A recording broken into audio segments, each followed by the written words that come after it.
샬롬, 이동춘 목사입니다. 오늘도 여러분의 삶이 주님의 평안으로 가득하시길 기원하며 하나님의 말씀을 나누겠습니다.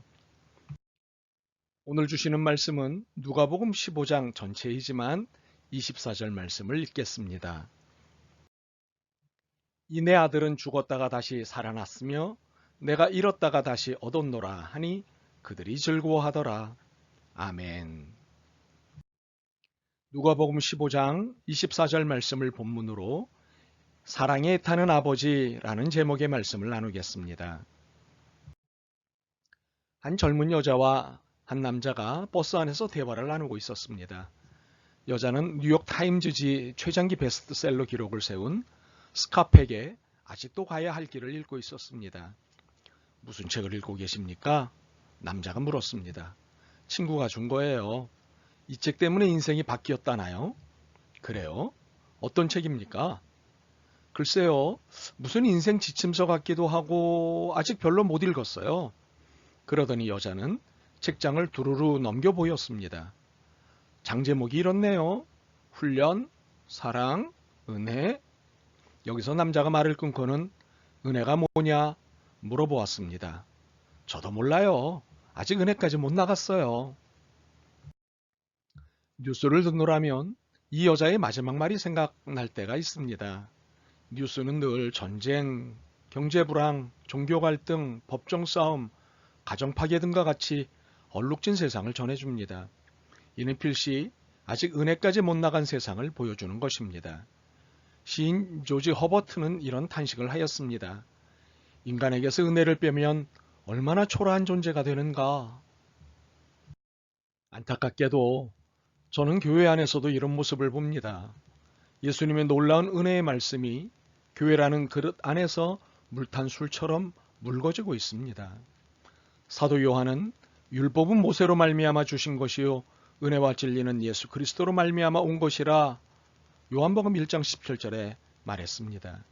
오랜 세월 그리스도인들은 진리를 논의하고 판정하는 일에 엄청난 힘을 쏟아왔습니다. 교회마다 제각기 변화하는 진리가 있습니다. 그러면 은혜는 어떻습니까?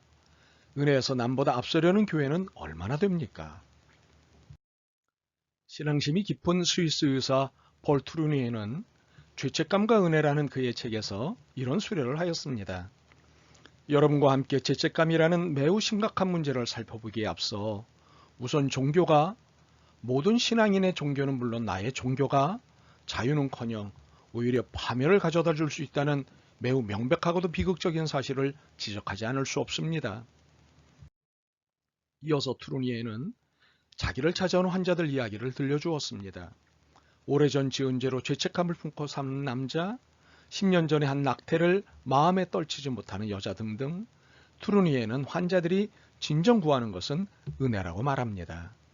그러나 일부 교회에서 그들이 만난 것은 수치심이요, 형벌에 대한 위협이요, 정죄의식 등이라고 말합니다. 한마디로 은혜를 찾고자 들어선 교회에서 비은혜만 받고 가는 것입니다.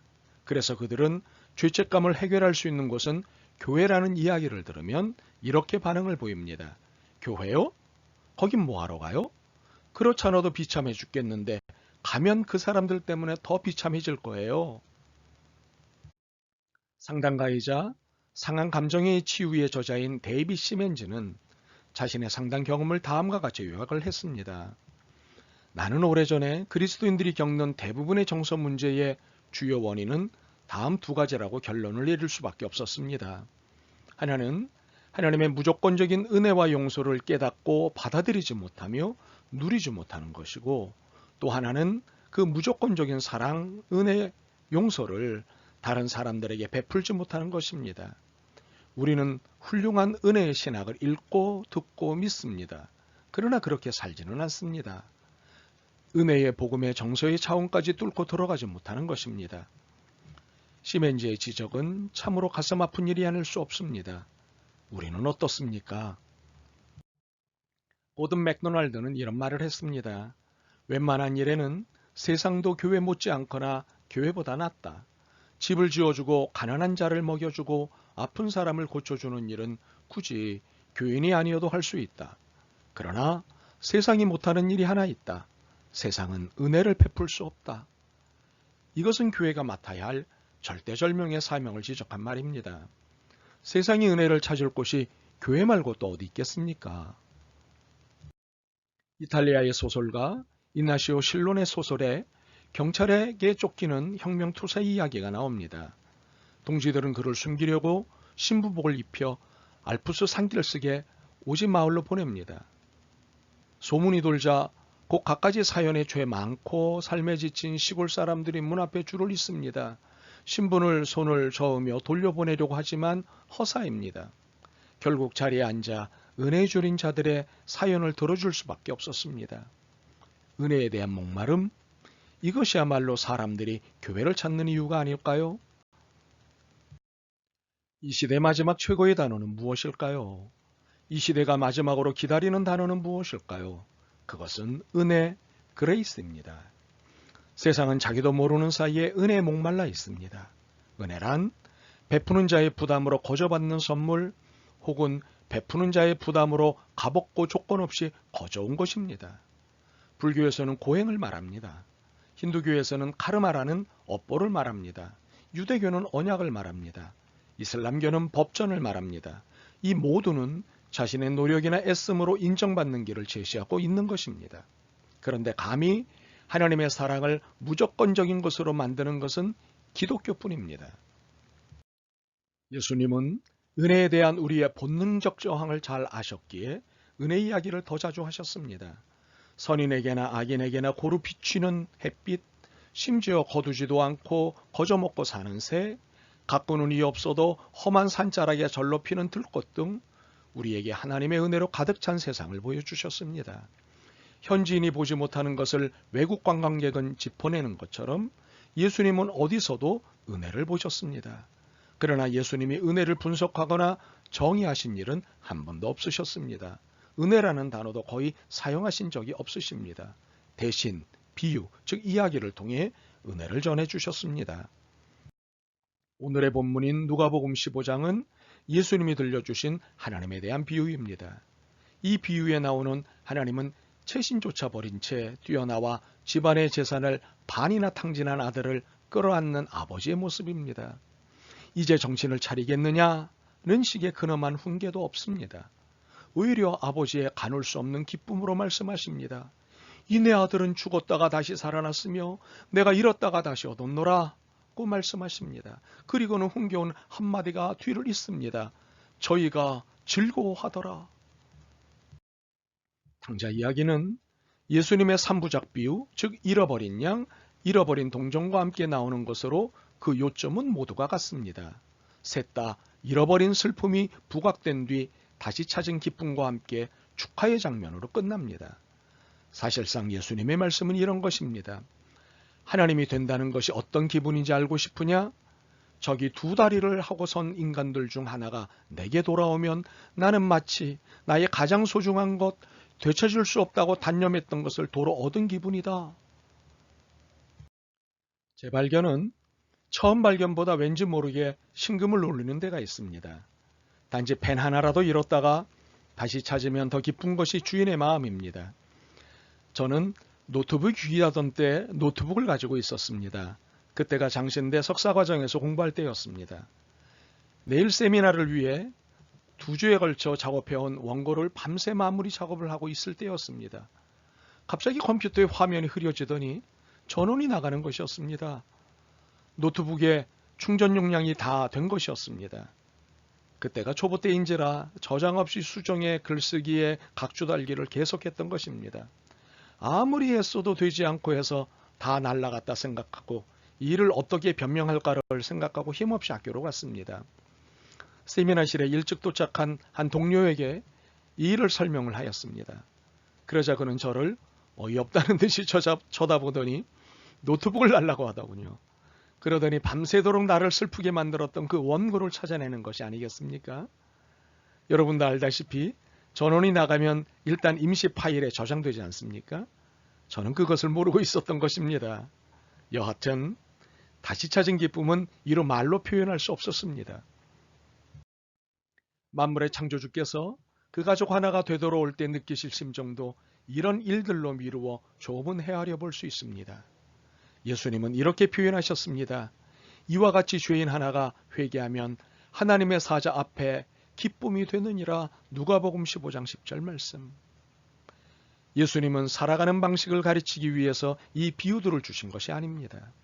하나님의 성품과 그 사랑의 대상에 대한 우리의 생각을 바로잡아 주시고자 비유를 주신 것입니다.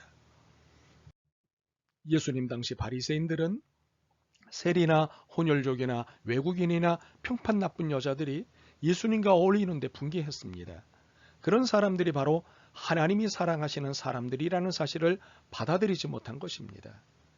예수님이 은혜의 비유로 무리의 마음을 파고드는 그 순간에도 바리새인들은 주변에서 서서 투덜대며 이를 갈고 있었던 것입니다.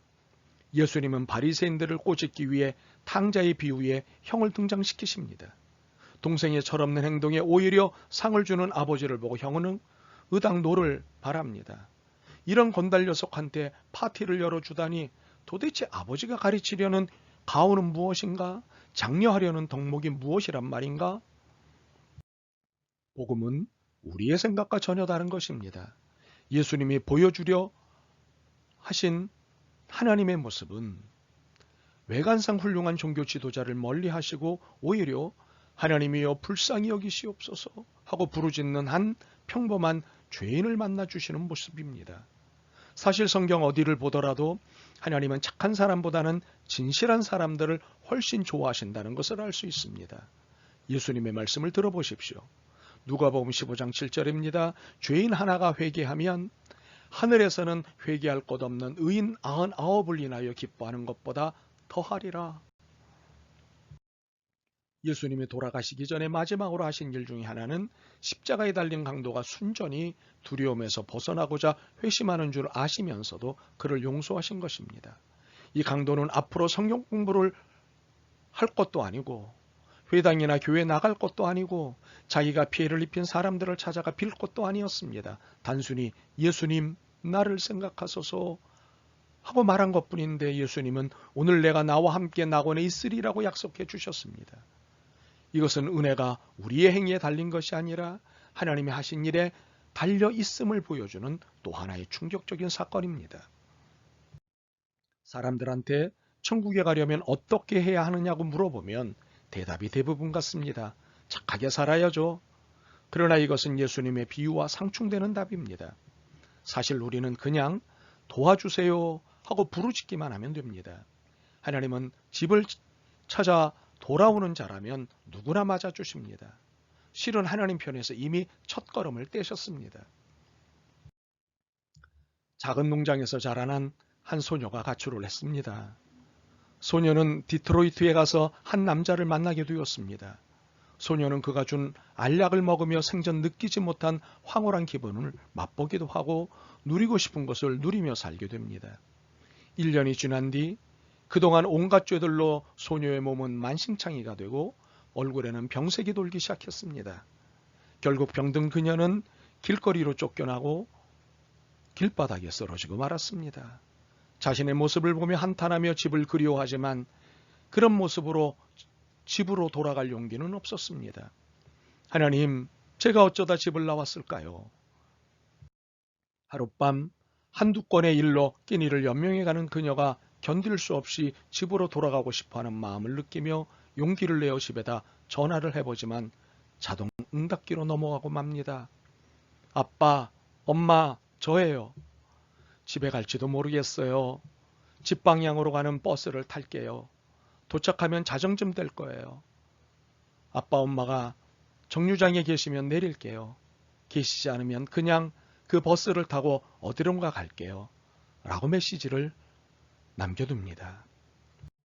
소녀는 부모님이 자신을 받아줄 것인지 확신하지 못합니다. 그저 그러기를 바라는 마음만 간절할 뿐 집으로 향하는 버스 속에서 많은 생각을 합니다. 그때서야 소녀는 자신의 계획의 허점을 알아챕니다. 부모님이 멀리 출타 중이시라 메시지를 듣지 못하시면 어떡하나. 설사 집에 계신다 해도 딸 하나 오래전에 죽은 셈치고 단념하고 계실지도 몰라. 충격을 극복할 시간을 더 드릴 걸. 이런 염려 중에 드디어 소녀가 사는 마을에 도착하게 되었습니다. 그런데 그 버스 터미널에는 40명의 일가 친척의 소녀를 맞이하기 위해 기쁨으로 흥분된 모습을 하고 서 있었습니다. 뭐하고 돌아다녔어? 왜 집을 나갔니? 내가 한 일이 얼마나 엄청난 일인지 알긴 한 거야? 라는 말은 전혀 없었습니다. 그저 환영이라는 메시지를 담은 작은 현수막들, 그 메시지로 뒤덮여 있는 버스터미널, 그리고 우스꽝스러운 파티 모자를 눌러쓴 일가 친척들, 요란하게 악기를 불며 그야말로 축제 분위기를 만들어내고 있었습니다. 형제, 자매, 할머니, 이모, 삼촌들, 사촌들, 이모, 할머니 모든 분이 나와서 소녀를 맞이하고 있었습니다. 소녀는 집으로 돌아오는 버스 속에서 생각했을 것입니다. 뭐라고 말씀드리지? 굉장히 꾸중하실 거야. 아마도 나의 죄를 반성하는 의미로 1년간 잔디를 깎아야 할지도 몰라. 무조건 잘못했다고 말씀드리면 괜찮을까? 아버지 앞에선 딸아이가 외우다시피 연습한 말을 합니다. 아빠 죄송, 말을 채 끝마치기도 전에 아빠가 말을 막습니다. 쉿, 이러고 있을 때가 아니야.